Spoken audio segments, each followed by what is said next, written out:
Hikalu. That's Swahili. It means place of gathering. And Hikalu is where black Marines and soldiers meet in Chulai. A barracks where they're free to talk about the man. No officers are present. No whites are present. Only brothers. Goddamn, the only reason they got us over here because they think we suckers. We go out there in the bush, first thing the man gonna say, if Charlie out there sniping, what he gonna say? Say, boy, you go out there, boy. Well, hell, why should I be called a boy? Hell, I got a name. They call me by my rank or anything, but I got to be a boy. This dude go out there and one blast go off and he falls down, he get up and he goes some more. He winds up getting the Medal of Honor. Well, 5 of us could be on that motherfucker. How come we can't get none? Like, up north, all right, there were 14 of us went out on an operation. All right, they sent us in the same place 4 fucking times.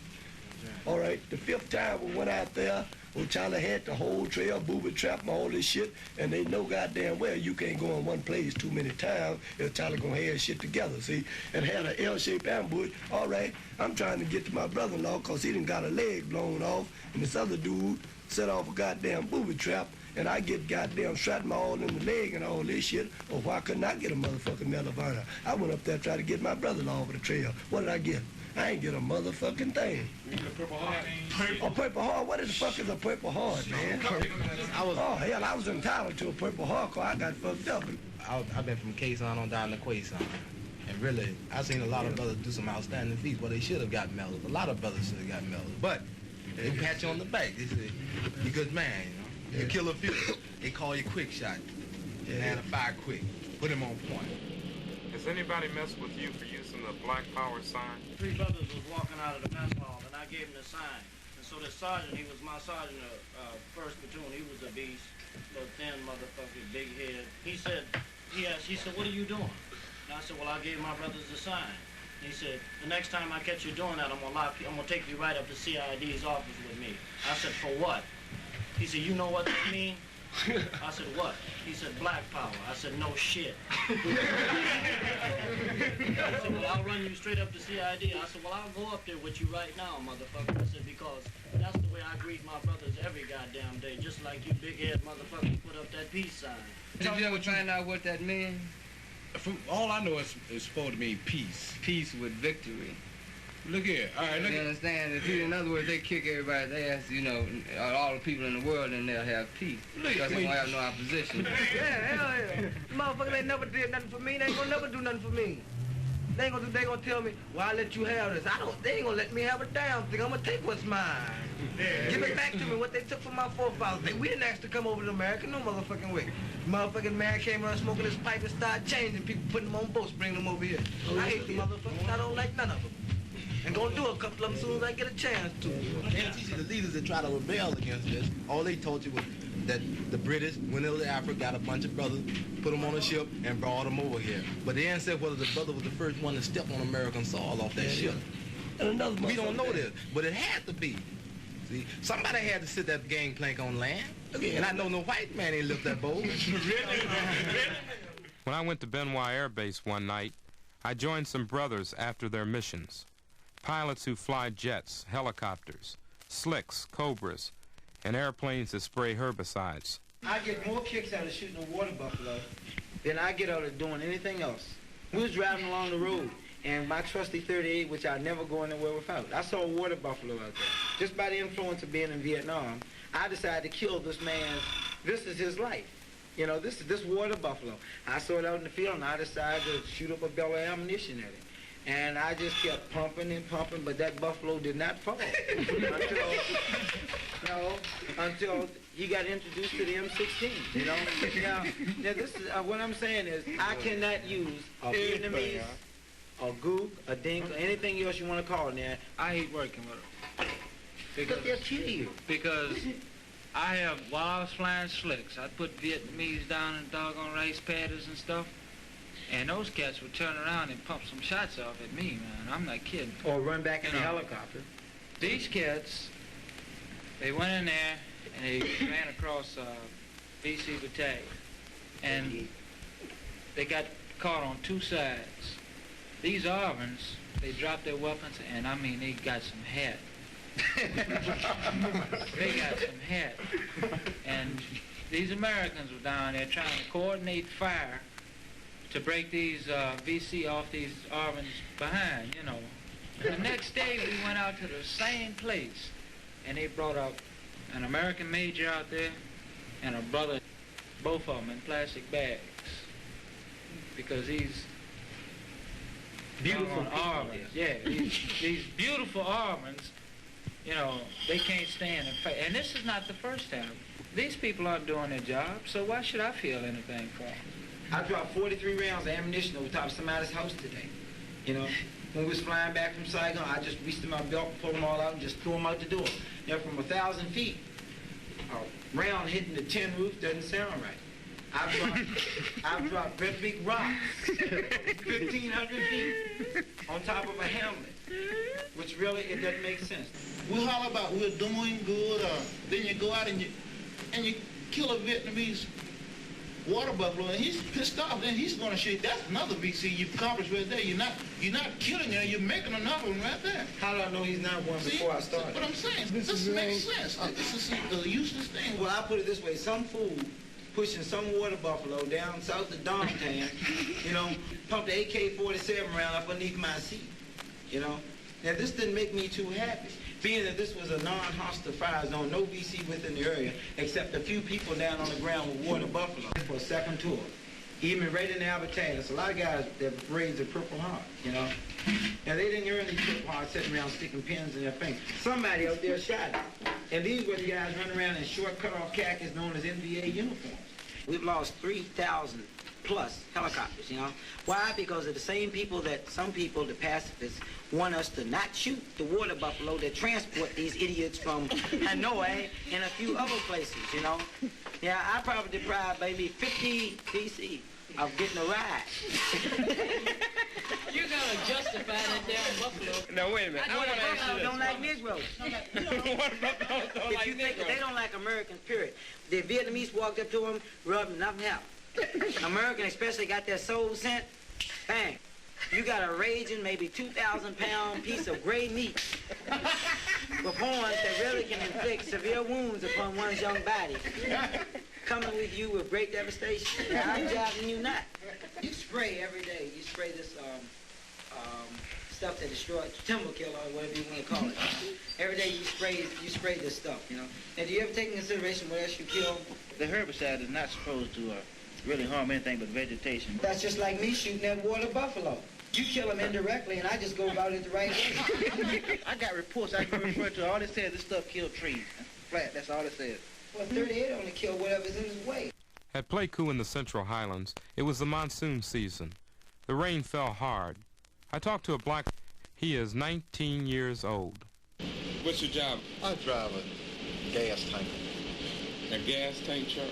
Yes, I do. What is it? That's skilled labor. Have you ever been shot at? In my truck? Yeah. No, sir. That's what I do. They truck driving and they shoot at that damn gas. You got a nickname for the truck?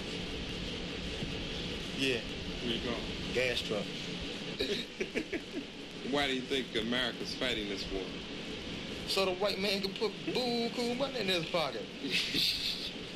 How's that? Because anything America gets into, the white man puts buku money in his pocket. He just let you die, man, so he can send his little war materials over here, man. Shit. They don't care about you, man. All they want to do is just get some money, man. They build their little firms up here and around, send everybody over here, man, round up their dust and let you die. And don't give a fuck. Have you seen any Confederate flags? That's all we got in my company. Got one up in the holy room. You talking about Confederate flags? What's a Confederate flag anyway? I thought the flag with the cross, stars and shit like that was American flag. What's American flag look like? All you see is Confederate flags draped in the back of trucks, man, everywhere. Yet and still they got a crumb that can come down and say, I want all this black bumper stickers off of these walls. We don't have no room for militants in this army. Have any room, matter of fact, we don't have room for black people. All we got is colored boys in this army. It just burns me up, man. I mean, of all things to have over here, man, why a Confederate flag? As a matter of fact, I think it ought to be some goddamn law to fucking outlaw them goddamn flags, man. fucking Confederacy is gone, man. Do you really know what the Confederacy did, man?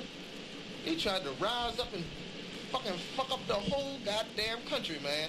Just over a little goddamn things like slaves, man. They want to secede from the Union because they can't make fucking human beings work, whip them with fucking whips, kill them, sell them on markets, treat them like fucking animals. They want to just fuck up everything because they can't treat a human being like an animal, man. That's really senseless, man. And then they let them still run around with those silly-ass flags. What did you think about America reaching the moon?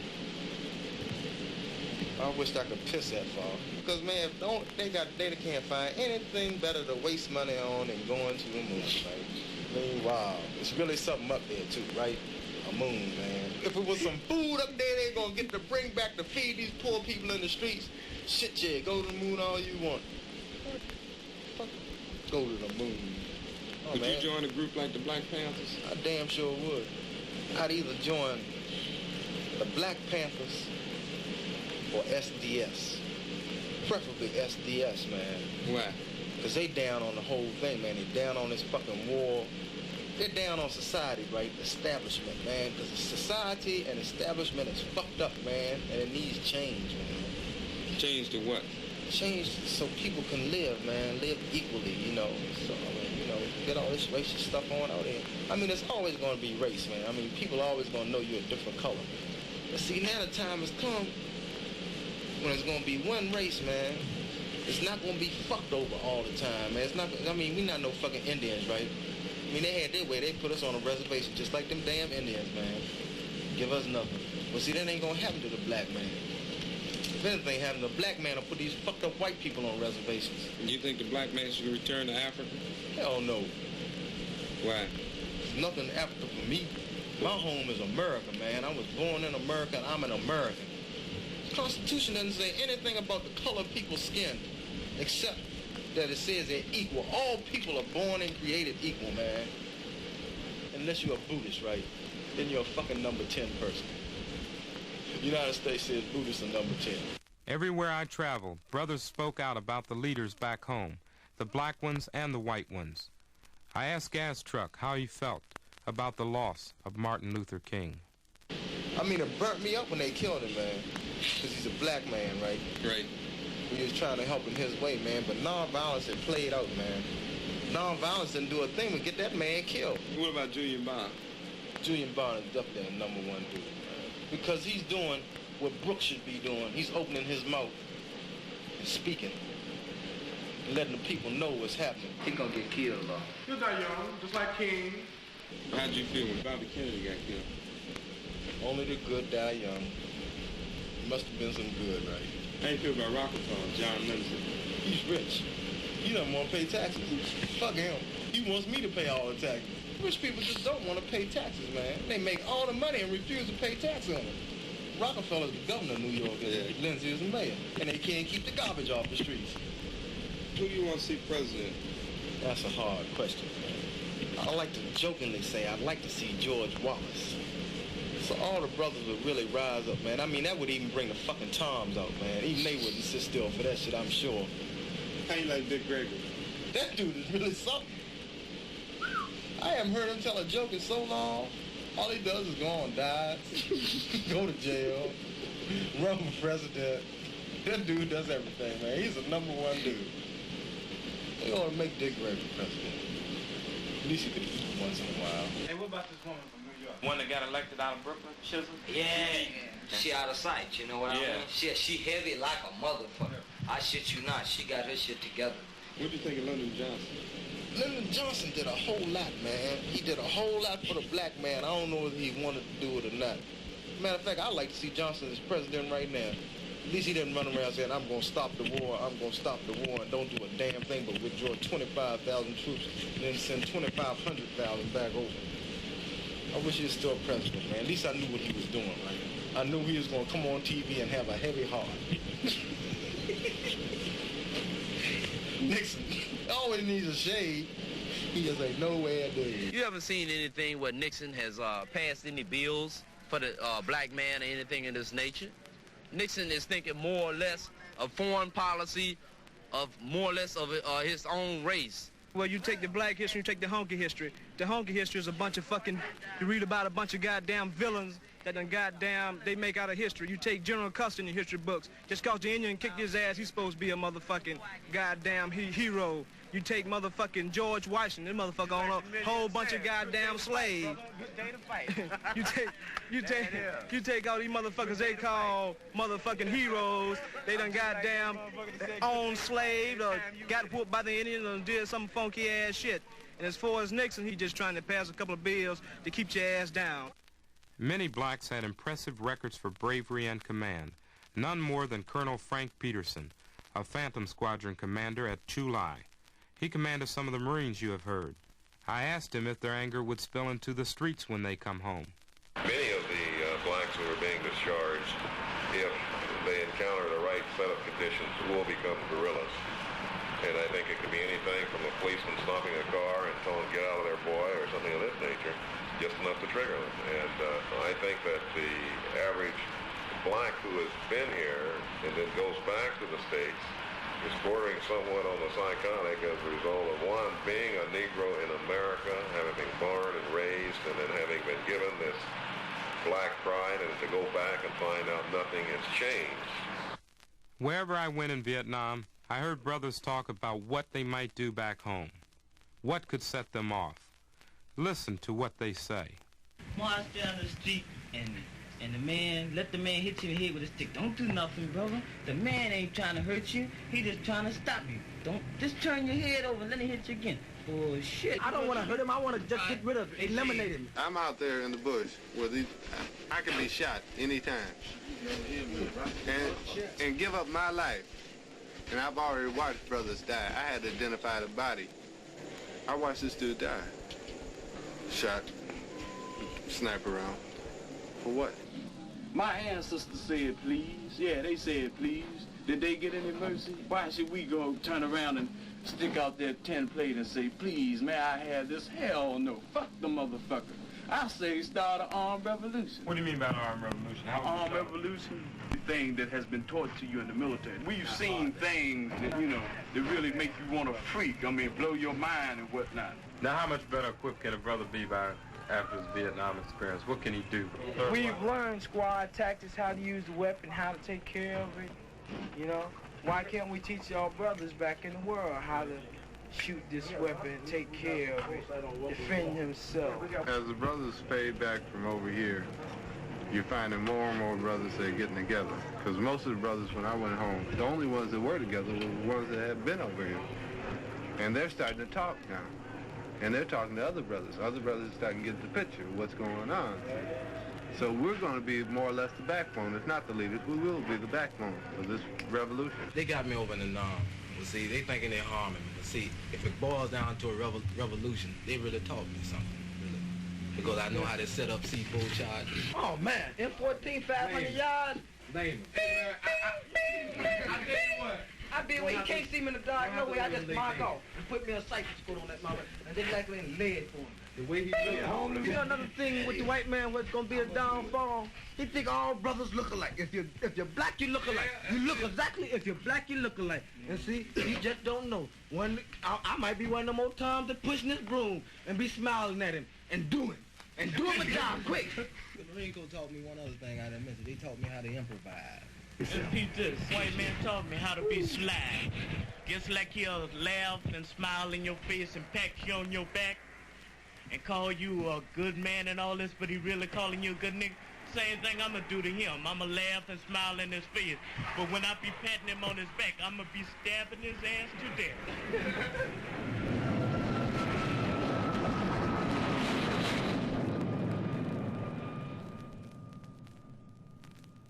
Now they're coming home. I saw gas truck back in the world, at home in Washington, D.C. We talked to the students, killed at Kent State and Jackson State, students his own age. I think they're really martyrs. I think they also died in vain. All through the years, man. They kill anybody they want, and nobody cares. Nobody in position to do anything about it cares, right? And anybody who could get in the get into a position to do anything about it gets killed. Do you think Vietnamization will work? Or what does it mean to you? Vietnamization, like, I don't understand because, like, cats been Vietnamese all their lives. I mean, how much more Vietnamese can they get, you know? They've been being Vietnamese ever since they've been in Vietnam. What do they want out of those people? Well, we're Vietnamizing the war. No, you're Americanizing the war. You're westernizing Vietnam. Trying to give them all kinds of fucked up values. Such as what? Just trying to make them, oh wow, capitalists, killers, oppressors. Teach them how to kill their brothers, right? That's what they want them to do. Kill your brother, right? Kill the North Vietnamese, right? You're a South Vietnamese cat, man. You kill your brother. Why help him out? Why do anything for him? Why try to see things his way at all? Kill him. What do you believe Americans achieved in Vietnam? We really have achieved in Vietnam. We're doing a lot for Coca-Cola. A whole lot. Coca-Cola is really doing well in Vietnam because of us Americans. Those Vietnamese can sell Coca-Colas for 50 cents and above. And I think that's really nice, right? We help those Vietnamese people out a lot by letting them, giving them those Coca-Colas. Yeah, right, they like Coca-Cola. We like Coca-Cola. Coca-Cola's in every country in the world. Hoorah for Coca-Cola, right? Turn on with a Coke, man. It's the thing, the young generation or something. Other than that, we just treat them bad. Just do them in, man. Do the poor Vietnamese in. Would you join the Black Panther Army? I doubt it. It would really have to get a lot closer to home for me to really get out in the streets and want to start killing pigs. If you're a Panther, you can forget it because, like, you're gonna, like, get it in the end, man. Perhaps some of the anger, some of the rhetoric will fade as the brothers return. What is clear is that they are worse off now than when they left. In the big cities, I see them walking the streets, still wearing their army jackets, with nowhere to go and nothing to do. Bad discharges, drugs, no jobs. This story is far from over. The angry voices of black soldiers are being heard around the world. I haven't got an education. Since I've been here, the only thing I learned is how to kill somebody. And you come back to the States, and the man's going to say, I'm sorry, son, but I'm going to give you these rights, but you ain't ready for the rest of them yet. And after I done put my life on the line, the man comes up there and says that, I'm going to try to kill him. If I can't kill him, he's going to wish he was dead. All the people have to get together. You should have unity. You got to. Then, second of all, you should have self-respect for yourself as a black man, black respect for the women of the black race and all black people. And then you should have self-defense, because you're going to have self-defense, because you ain't going to let the man fuck over you no more. Right on. Let the man know well, if I come back to the States, he's got something to deal with when I get back. I ain't coming back playing, hey, can you see, I'm whistling Sweet Georgia Brown and I got the band.